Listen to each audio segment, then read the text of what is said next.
Kami, kami telah beristirahat dengan baik dan saatnya tiba untuk kami boleh duduk bersama lagi untuk menikmati persekutuan bersama. Terima kasih Bapa di surga. Kami berdoa dan menyerahkan persekutuan kami dalam tangan-Mu. Mari Tuhan Engkau tolong kami untuk eh, menikmati kebenaran firman Tuhan. Terima kasih Bapa. Kami menyerahkan waktu dan firman Tuhan ke dalam tangan-Mu. Dalam nama Tuhan Yesus Kristus, kami berdoa dan menyerahkan waktu ini. Dan firman Tuhan. Amin. Ya, baik Bapak Ibu. Selamat pagi, shalom buat kita semua. Shalom. Mungkin Pak Heb ada mengalami kendala. Ya, mari Bapak Ibu kita baca ayat yang sudah tidak asing lagi tentang keluarga. Bagian ini sudah menjadi bahasan kita bersama, dan mungkin juga dalam sepanjang bulan ini ada yang menyampaikan firman Tuhan ini. Ya,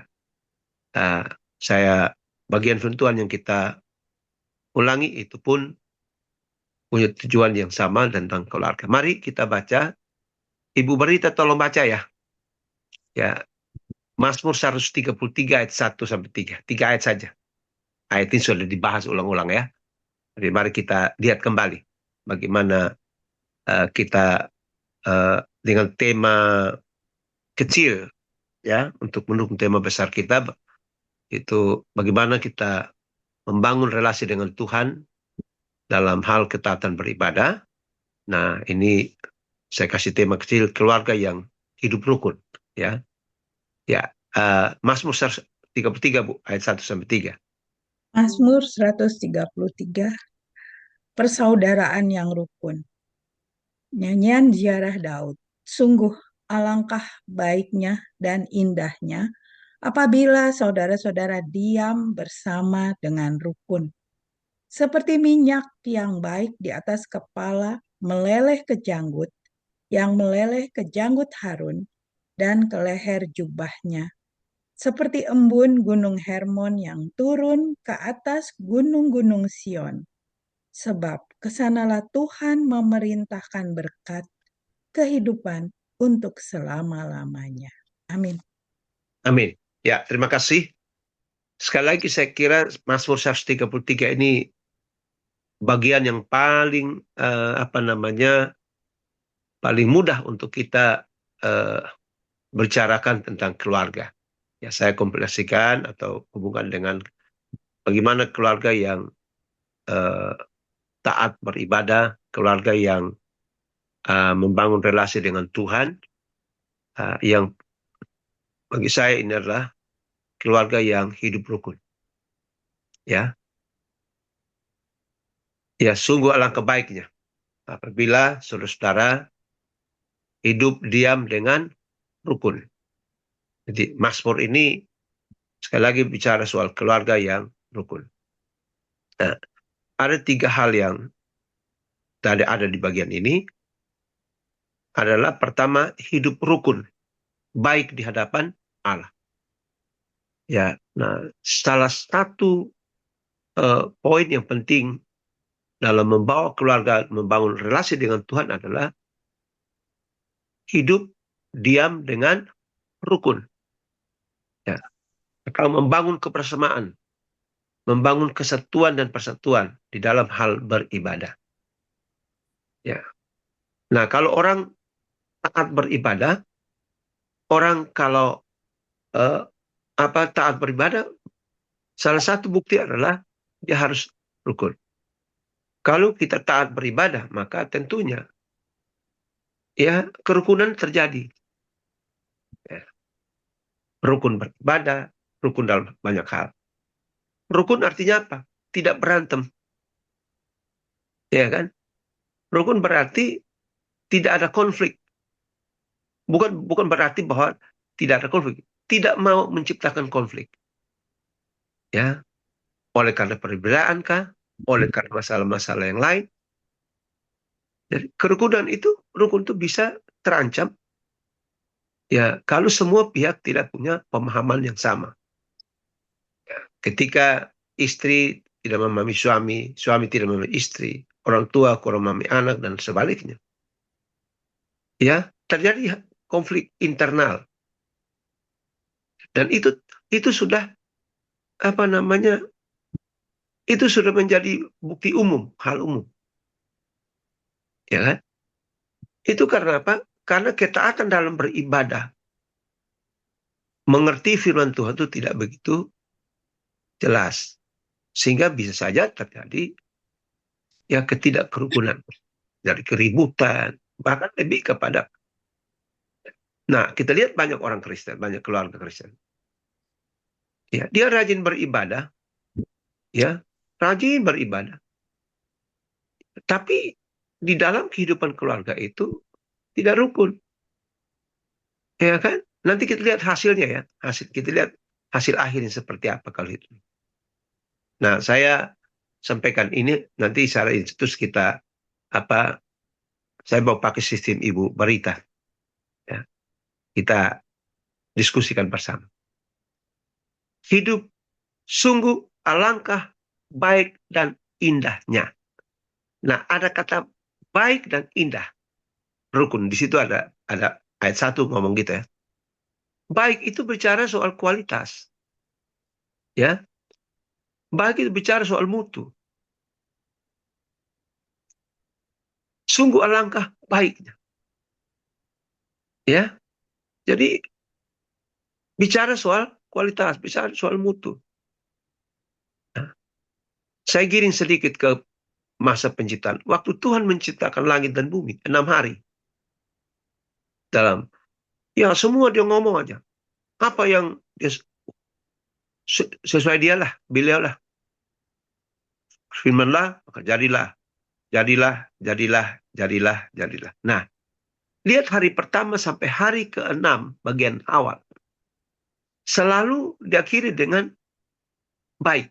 Apa yang dikerjakan, dibuat oleh Tuhan itu baik. Apa yang diciptakan Tuhan itu baik. Baik, baik, baik. Jadi, baik artinya bermutu.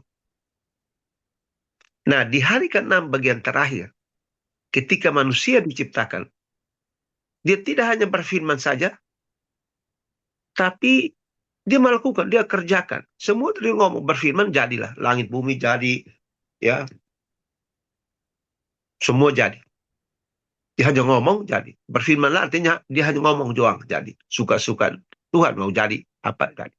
Tapi di hari penciptaan kita manusia, Tuhan tidak hanya berfirman, tapi dia berdiskusi dengan dirinya. Kejadian 1 ayat 26.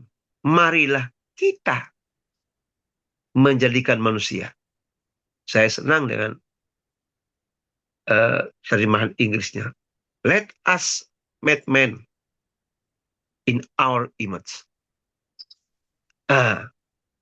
Biarkanlah, marilah kita menjadikan manusia itu menurut seturut dengan gambar dan rupa kita, image kita.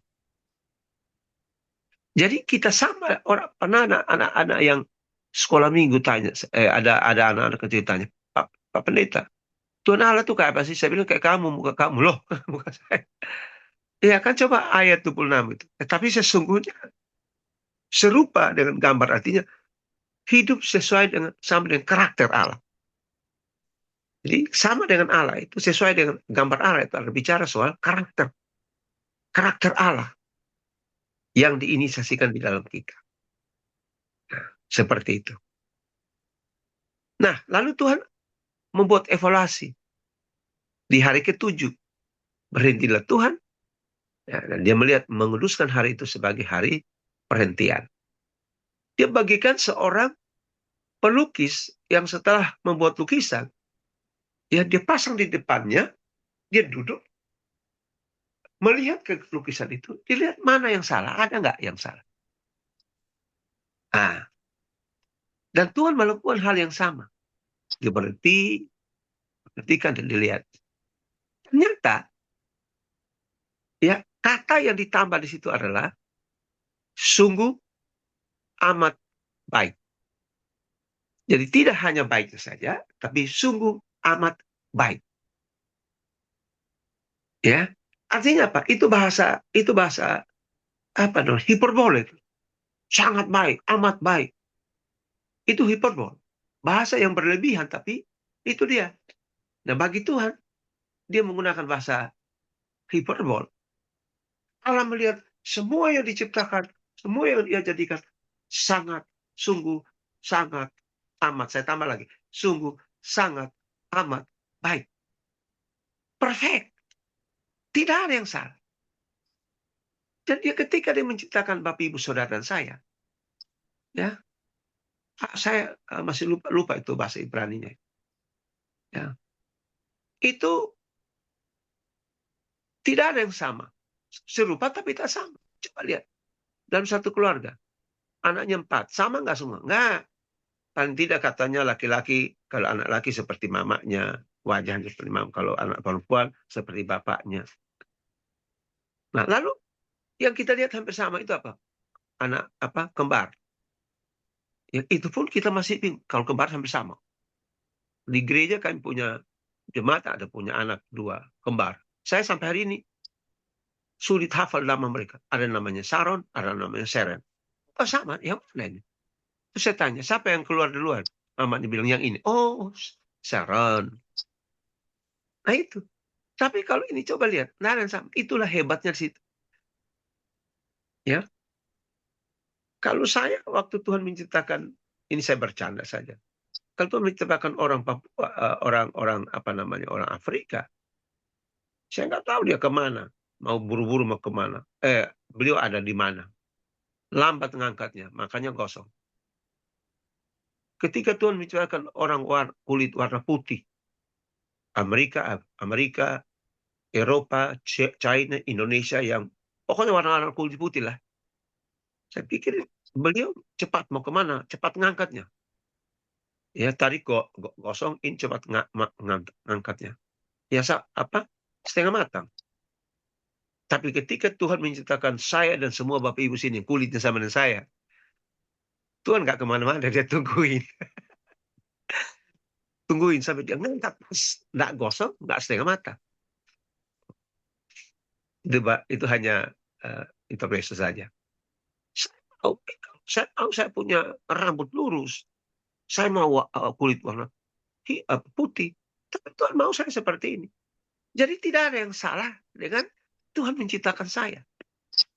Ya, jadi kalau kita mengatakan orang bilang, jeleklah ibu itu, perempuan itu, bapak itu, laki itu, jelek. Kita mau bilang siapa yang jelek? Berarti kita mau katakan, iya kan? Tuhan yang salah cipta. Perfect loh, sempurna. Tidak ada yang diperbaiki lagi. Jadi mari kita menerima semua keberadaan kita.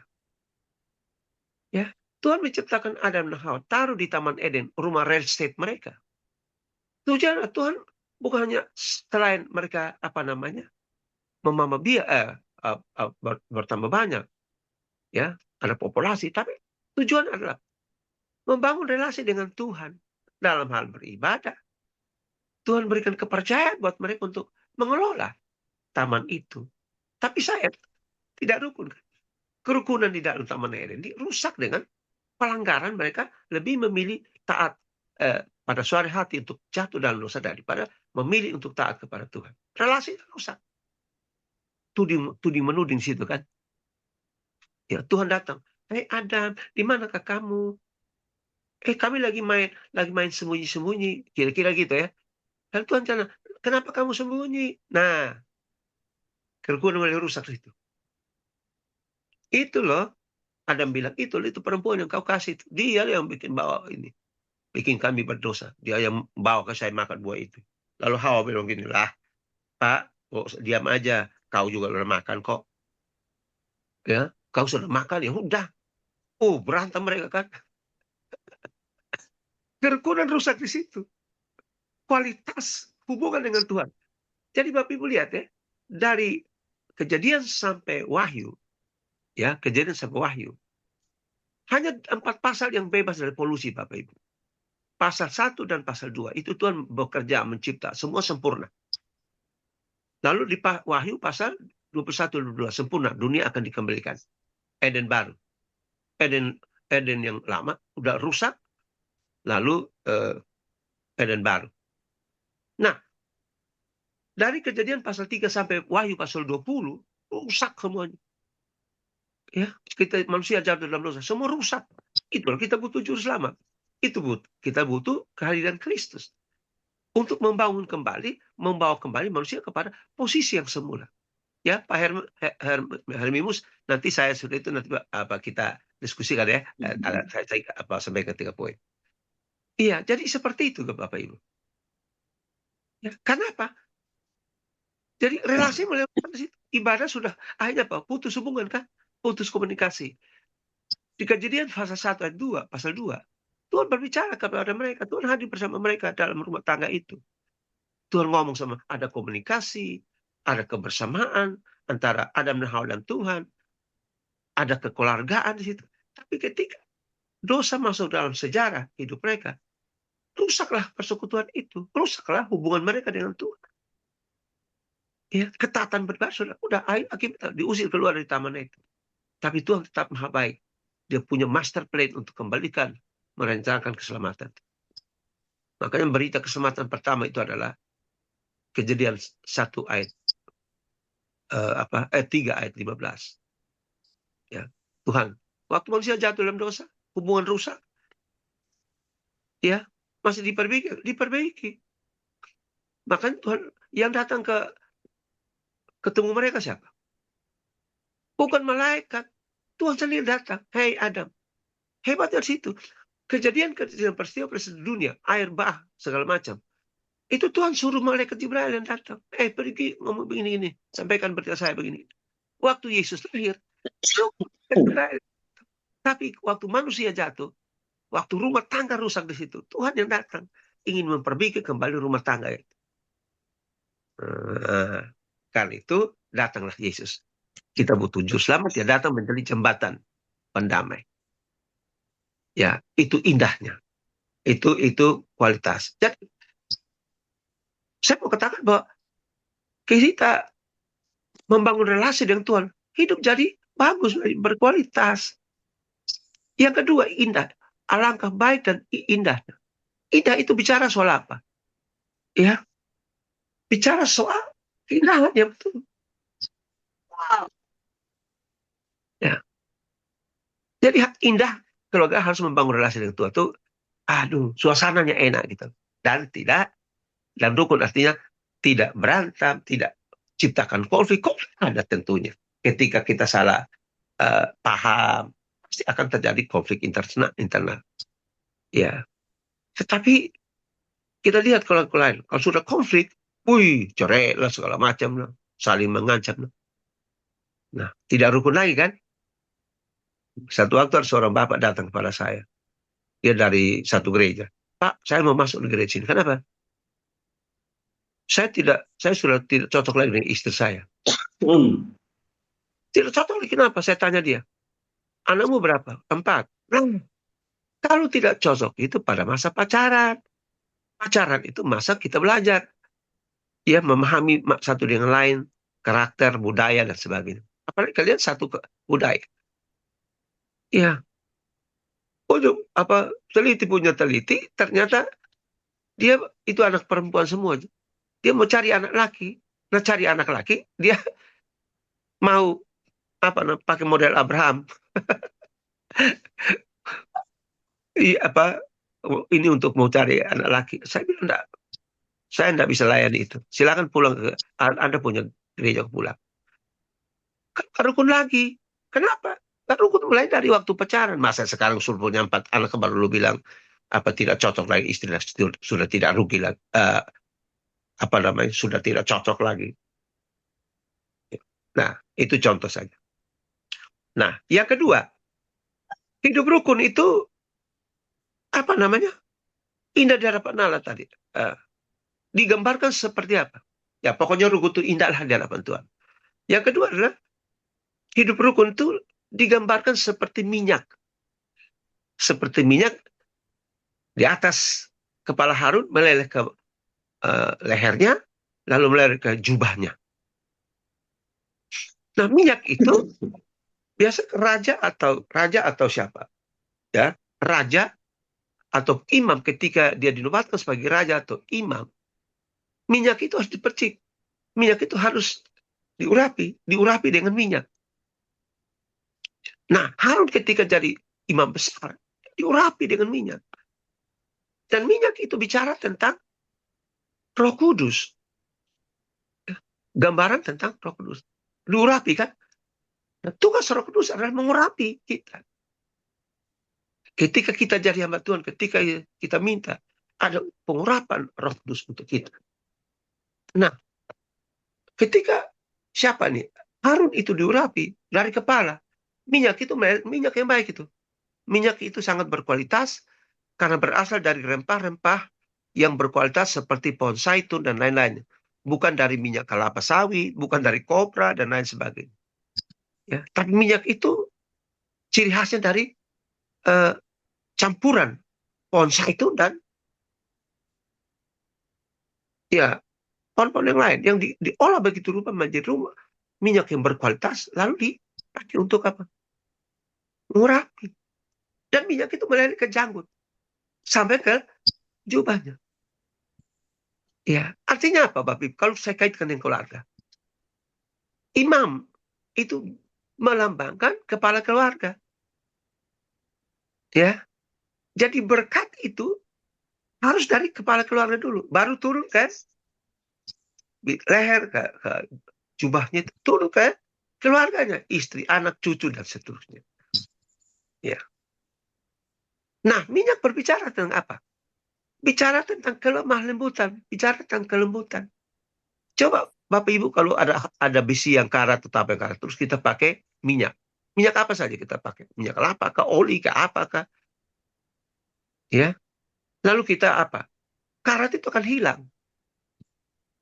Ya kan? Karat itu akan hilang. Karena minyak itu secara lembut, dia bekerja. Sehingga membersihkan dan sebagainya. Jadi minyak itu adalah gambaran tentang kalau kita mau hidup rukun, maka hadirkan ya sifat kelemah lembutan. Lemah lembut itu bukan bagi saya bukan apa namanya? Bukan eh, budaya. Kalau kita bicara kalau itu budaya, maka orang Solo, orang Jogja, orang Semarang, orang Jawa Tengah paling halus. Coba lihat kita ngomong ke orang Jogja. Ya, mau kemana? Saya mau ke pasar, belanja, mau ke mall. Ya kan? Halus kan, apalagi orang Jogja. Wah, Roma Angel. Tunggu dia ngomong lama banget. Kalau salah ngomong, bahaya sudah. Orang Solo, orang Jogja Solo. Ambil Jogja Solo. Pertanyaan saya, orang Jogja Solo yang halus itu, berantem nggak? Bisa marah nggak? Marah, Pak. Hanya bedanya mereka marah di belakang. Saya lama di Jogja. Kalau kita orang luar, wih, mau ke mana? Ke pasar. Untuk apa? Beli, mau belanja. Lalu kemana lagi? Ke mall. Buat apa di mall? Belanja. Nah, gitu kan. Cepat sekali kita ngomong. Orang Jakarta kan. Tapi di Jogja Solo begitu. Jadi kadang-kadang saya di sana agak, oh, mana kadang-kadang ini. Malu sendiri. Mereka diam. Tapi pernah mereka marah nggak? Marah di belakang. Kita marah duluan. Makanya habis itu kita berantem. Hasil kita damai lagi. Kembali lagi ke keluar. Kembali lagi ke ini. Orang Jogja, orang Solo, marahnya belakang. Tapi jangan tanya. Dia marah belakang. Nah, dia bisa. Teman saya kan gitu. Kan kami naik kendaraan ke Jogja Solo. Jurusan. Kami naik. Udah penuh semua. Dibilang kosong. Nah, satu. Dalam perjalanan langsung minta. Teman saya marah. Kami di Kupang. Kupang itu nggak boleh duduk. Nggak boleh berdiri di kendaraan. Harus duduk. Turun dulu baru bayar. Di sana enggak. Saya nggak tahu sekarang. Sementara kita naik, bayar. Bilang kosong padahal sudah penuh. Waduh. Malah teman saya, kami. Dasar goblok. Tidak tahu bahasa. Sudah penuh, bilang tidak ada. Ya, kami minta bayar. Lalu apa? Kalau kami terjadi apa-apa, kamu yang tanggung. Eh, Sepanjang jalan ngoceh terus teman saya. Saya juga ikut ngoceh, tapi kalau karena teman saya ngoceh, saya diam. Ya kan? Kalau kami dua-dua ngoceh, ya orang gila. Sementara kami ngoceh, supir dan keneknya. Saya hanya dengar, tenan wae mas, tenan wae. Nah, saya belum mengerti bahasa Jawa itu apa. Waktu kami baru datang kok. Jadi sepanjang perjalanan kami, teman saya ngoceh terus 11 kilometer itu kami jalan. Ngoceh terus, ngoceh. Mereka diam. Nah, teman saya, dia punya apa? Kosnya di pinggir jalan. Saya masuk lagi. Jalan raya dia. Nah, mereka lihat baik-baik. Oh, ini kos nanti ya. Saya ingat hari Jumat. Waktu Jumat. Sabtu besoknya, satu kampung turun. Bawa linggis, bawa kartepal, bawa cerulit. Serbu teman saya rumahnya. Tapi untung ada teman-teman kami tentara. Mereka pada libur biasa di Magelang itu pada libur. Misalnya itu mereka datang sini kami mau berjalan kemana-mana. Nah, sehingga dilerai di situ. Itu contoh saja. Jadi lemah lembut, kelembutan itu bukan budaya, tapi itu karakter Kristus. Nah, karakter itu yang harus ditaruh di dalam, inisiasikan di dalam diri kita sehingga kita akan ya menghadirkan kelemah lembutan, sifat-sifat karakter yang baik itu yang membuat rumah tangga itu jadi lembut. Ya, coba Ibu Berita baca lagi 1 Yohanes 2 ayat 6. Ya. Ya tinggal satu poin lagi ya. Kalau kita diskusikan situ atau nanti Bapak Pak Herminus bisa tambah di situ sebelum kita masuk. Ibu, Ibu Berita bisa baca 1 Yohanes 2 ayat 6 kah?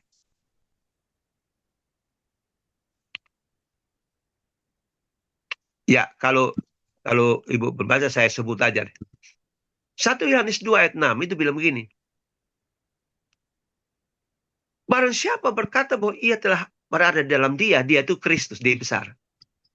Hukumnya wajib, maka ia wajib hidup sama seperti Kristus hidup. Ayat itu. Jadi kalau kita sebenarnya, oh saya keluarga Kristen, Kristen itu Christ in, Christ and, Christ and, Christ, ya Christ and, Kristus di dalam. Jadi yang menciptakan kelemah lembutan, karakter yang bagus, ketika Kristus ada dalam hidup kita. Kalau Kristus dalam kita, dia orang Ambon, ke Batak, ke Timur, ke Papua, ke apa, yang kasar-kasar. Berubah. Dia bisa lembut berbicara. Saya punya ketua majelis, itu Aritonang namanya. Saya bilang, apa orang Batak tapi kayak Jawa. Dia tidak banyak ngomong. Ini juga halus. Karena apa? Dia bilang, ya kan Bapak Pendeta bilang kalau Kristus dalam kita, ya seperti cara ngomongnya juga, tutur katanya bagus, lembut, sikapnya lembut, perbuatan nyatanya lembut, sikap perilakunya lembut. Nah, itu menunjukkan karakter Kristus. Jadi, kalau kita mau supaya hidup rukun, ya itu dia. Ya, hadirkan. Kita harus hadirkan, hadirkan kelemah lembutan. Hadirkan kelembutan dalam keluarga. Maka pasti rukun. Rukun beribadah, indah. Ayo gereja yuk. Anak-anak gereja yuk. Nggak usah pakai teriak-teriak. Mau gereja nggak? Nah, imam itu tidak tanya kepada umat mau beribadah nggak. Tapi dia harus berikan contoh. Nah, dalam kehidupan keluarga kadang-kadang kita lihat di gereja mana saja. Saya nggak tahu nanti Ibu Anita, di HKBP itu banyak laki-laki yang gereja tuh ibu-ibu dari ribuan orang. Hitung aja. Paling ibu-ibu, banyak perempuan. Di gereja mana saja. Di tempat kami juga banyak wanita. Lebih banyak wanita daripada laki-laki. Tapi di sorga itu banyak wanita. Bapak-bapak kemana? Alasan sibuk lah, capek lah, hobi main bolanya lah, segala macam. Tidur lah. Nggak begitu. Jadi dalam keluarga, ya maaf saya hanya ini. Pak Rafi jangan bilang, mama, anak-anak mau ibadah. Nggak usah tanya kayak gitu. Langsung aja. Panggil mereka, kita mulai. Ya, Ibu Anita, kita semua di sini lah. Nggak usah tanya-tanya lagi lah. Bapak, apalagi Bapak. Imam. Imam nggak pernah tanya. jemaah, mau ibadah nggak? Nah, ini contoh duluan. Membangun relasi dengan Tuhan. Dia kasih contoh duluan. Teladan. Dia bangun duluan hubungan dengan Tuhan dalam taat beribadah. Anak-anak ikut serta. Maka lihat dalam keluarga itu lain. Beda. Keluarga yang rukun beribadah kepada Tuhan, taat beribadah kepada Tuhan. Beda dengan keluarga lain yang hanya sekedar gereja, tradition, hanya ada tradisi dan sebagainya. Coba nanti bapaknya pergi, mamanya nggak, atau mamanya pergi, bapaknya udah kamu duluan aja deh. Nggak bisa begitu. Ya. Ketiga yang terakhir. Hidup rukun tuh ya diibaratkan bagai minyak, bagi minyak ya, bagi embun. Ya, embun kan? Ya, seperti embun di Gunung Hermon yang turun ke bukit-bukit Sion. Bukit Sion itu gunung-gunung, bukit-bukit Sion itu gunung-gunung kecil itu Sion itu Israel, Yerusalem. Nah, semua yang kita pernah ke Yerusalem itu tahu kan? Sebenarnya Yerusalem itu apa? Dia kering gitu loh. Dia tidak ini. Tapi kenapa Yerusalem menjadi segar, ya, dingin dan sebagainya? Katakanlah, itu karena embun itu. Embun dari Gunung Hermon di sebelah selatan, utara tanah. Perbatasan dengan Suria itu. Di kepala Sungai Yordan itu. Gunung itu siang malam, awannya tebal segala macam. Saya waktu di kepala Sungai Yordan itu saya katakan, bisa kaget. Ururuk, ururuk, ururuk. Ternyata itu kepala Sungai Yordannya. Lalu embun itu tinggi, turun ke Sion. Maka itu Yerusalem jadi segar. Ya, sejuk. Artinya apa? Kalau mau supaya keluarga rukun dalam hal beribadah, membangun relasi dengan Tuhan, ya, hadirkan kesegaran, hadirkan kesejukan dalam keluarga.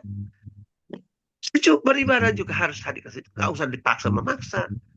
Sejuk. Kalau aduh, indah, sukacita. Kita beribadah itu adalah sukacita. Ini keluarga kita. Nah, ini yang harus dilakukan. Tapi banyak bagian ini juga. Akhir-akhir ini, Mbak, masih susah ditemukan dalam kebanyakan keluarga Kristen. Nah, kalau kita telah melakukan 3 hal itu, kita diam dengan rukun, hadirkan apa namanya, hadirkan kelemah lembutan karakter yang terpuji, ya, dan apa namanya, hadirkan kesegaran, kesejukan dalam rumah tangga. Maka perhatikan ayat 3. Alasannya kenapa? Sebab kesanalah Tuhan memerintahkan atau perintahkan berkat kehidupan untuk kapan? Sampai kapan? Ya, sampai selama-lamanya, selama kita hidup. Berkata turun-temurun. Bagi orang tua, bagi anak-anak, turun-temurun, cucu, cicit, cicit, dan seterusnya. Sampai kita tidak ada pun berkat itu terus. Berkat kehidupan. Baik secara apa namanya, kebutuhan sehari-hari, maupun kehidupan secara spiritualitas. Nah, disitulah telah relasi yang bagus. Nah, jadi berkat itu dicurahkan kepada setiap keluarga, ya, yang hidup rukun adalah berkat kehidupan. Syaratnya apa? Harus hidup rukun.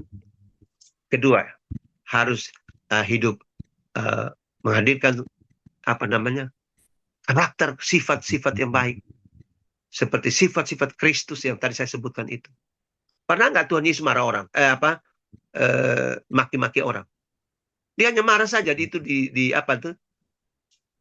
Ketika bait Allah dikotorin di orang jual. Dia marah kalau Yesus marah bahaya loh, Pak. Dia banting semua itu kursi-kursi apa. Tapi Yesus pernah maki-maki orang nggak? Orang Kristen masih. Yang saya bilang apa? Di Kupang itu bahasa kami sehari-hari adalah anjing, babi, setan, monyet.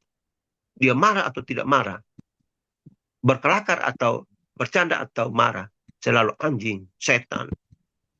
Tapi orang Kristen sana, Pak, rajin beribadah. Terjadi kalau seseorang bilang marah terus bilang setan, anjing, ya marah nggak? Marah, terjadi keretakan. Tapi coba hadirkan itu. Ya, lalu kedua, yang ketiga adalah hadirkan kesegaran, kesejukan. Saya percaya relasi kita dengan Tuhan bagus. Tuhan senang banget, hatinya bersuka cita. Tuhan nggak tahan deh. Udah, ya kirim berkat-berkat. Saya telepon Iya, dari HP tadi kan saya lagi memanggil. bermasalah, Ibu. Iya, lagi bermasalah, makanya saya Oh, udah WA juga kurang nggak apa. kebaca ya, Pak? Iya, Bapak Ibu. WA juga nggak bisa masuk. Bapak nggak baca WA. Itu. WA Iya, saya. terlambat. Oke, Bu. Jadi itulah masalahnya. Jadi saya minta maaf oleh Bu. Jadi Nah, nggak apa-apa. Ya, ya, Masih ya. ada waktu sedikit, mungkin Bapak ya tambah sedikit atau bagaimana mau menanggapi firman Tuhan yang disampaikan dari Mazmur 33 ayat 1-3, atau mungkin bagian firman Tuhan yang Bapak sudah siapkan ya, mungkin Bapak bagi sedikit yang kita secara garis besar dan sebagainya sebelum kita berdoa. ya, yang pertama saya sampaikan firman Tuhan hari ini, Allah berbicara masalah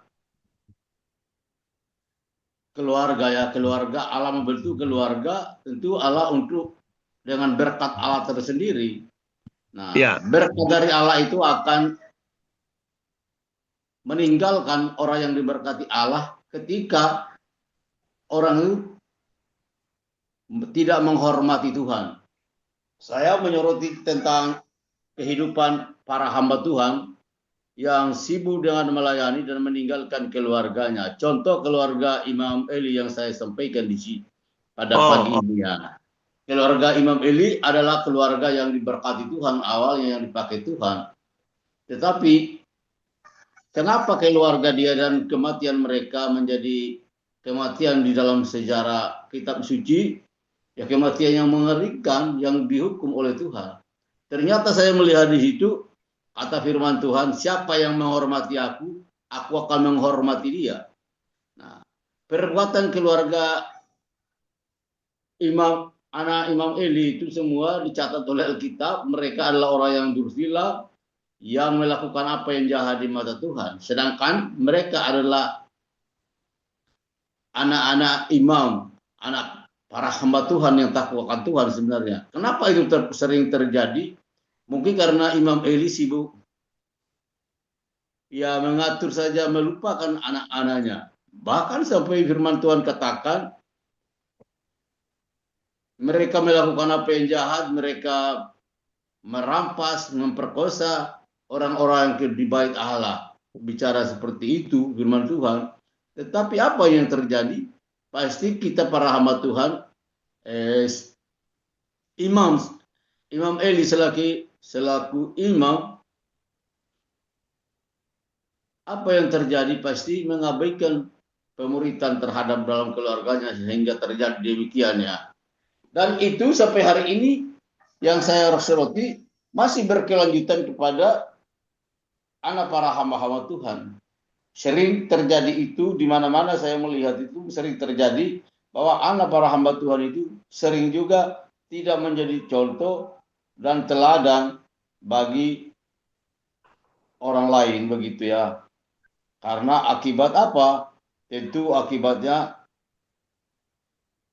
orang tuanya sebagai hamba Tuhan, pasti kita sebagai hamba Tuhan sering mengabaikan anak-anak dalam pemuritan sehingga terjadi demikian. Nah, ini yang menjadi sorotan bagi saya Pak Kevin, dan mungkin kita sebagai hamba Tuhan kita tidak boleh melupakan apa yang Pak Kevin bilang tadi dalam alangkah indahnya kalau persekutuan dalam keluarga itu mengalir seperti embu dari hormon semua itu. Kalau itu terjadi tentu berkat Allah itu akan mendiami orang-orang yang takut akan Tuhan. Orang-orang yang mempraktikkan firman Tuhan, yang menghidupkan firman Tuhan setiap hari. Tetapi ketika tidak lagi menghormati Tuhan, maka itu jadi kenangan catatan sejarah dalam hidup para hamba Tuhan seperti keluarga Imam Eli itu. Itu yang saya sampaikan tadi Pak, rencana tadi malam Pak. Tapi ya, terima kasih, saya minta maaf Pak. Bapak Ibu semua itu. Ya. Nah, mungkin itu yang kita bahas dulu mungkin Pak Kelvi. Kenapa itu terjadi? Kan Bapak teolog dan penggembalaan. para gembala. Ini yang saya lihat, kenapa ini terjadi? Karena sepanjang ini kita bicara tentang berkat di dalam rumah tangga untuk melayani Tuhan. Nah, keluarga yang diberkati. Nah, apa Eli itu dulu orangnya diberkati Tuhan. Tetapi ketika dia tidak menghormati Tuhan, ketika dia mengabaikan anak-anaknya semua, mungkin kita tidak lihat dicatat itu. Oh, waktu dia menegur anak-anaknya, kenapa saya mendengar tentang kabar kalian, kabar yang buruk tentang kalian. Janganlah seperti itu, anak. Tidak ada sebuah ketegasan di dalam keluarga Imam Eli. Ini yang kita lihat ya, bahaya. Nah, jadi kadang hamba Tuhan, kita sebagai hamba Tuhan, apalagi pada zaman sekarang ini, ya kalau kita tidak ada ketegasan dalam keluarga kita, kepada anak-anak kita, maka itu pun tidak terhindar daripada para hamba Tuhan. Itu yang saya lihat, Pak. Karena saya melihat dari Kejadian pasal 1 ayat 26 dan 27:8, bagaimana Bapak sudah lebih tahu daripada aku, bagaimana Tuhan, baiklah kita menjadikan manusia menurut gambar dan teladan kita, laki-laki dan perempuan. Artinya lembaga keluarga itu adalah dari Allah sendiri, dibentuk oleh Allah Tritunggal. Nah, tujuannya apa? Kan paling tidak tujuannya menjadi berkat, peta dan teladan Allah. Peta dan teladan Allah tadi itu sudah hilang ketika manusia jatuh ke dalam dosa tadi, tidak berangkat lagi.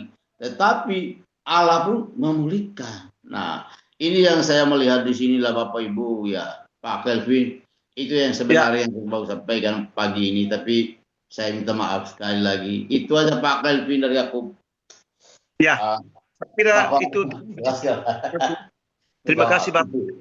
Itu kalau Bapak sampaikan tadi itu sudah bagus banget. Jadi kita lihat bahwa Imam Eli itu keluarga pendeta sebenarnya konteks kita sekarang. Gagal di dalam membangun relasi keluarganya, membangun relasi keluarganya dengan Tuhan. Ya, lihat anak-anak mencuri persembahan lah, ya, memperkosa orang di depan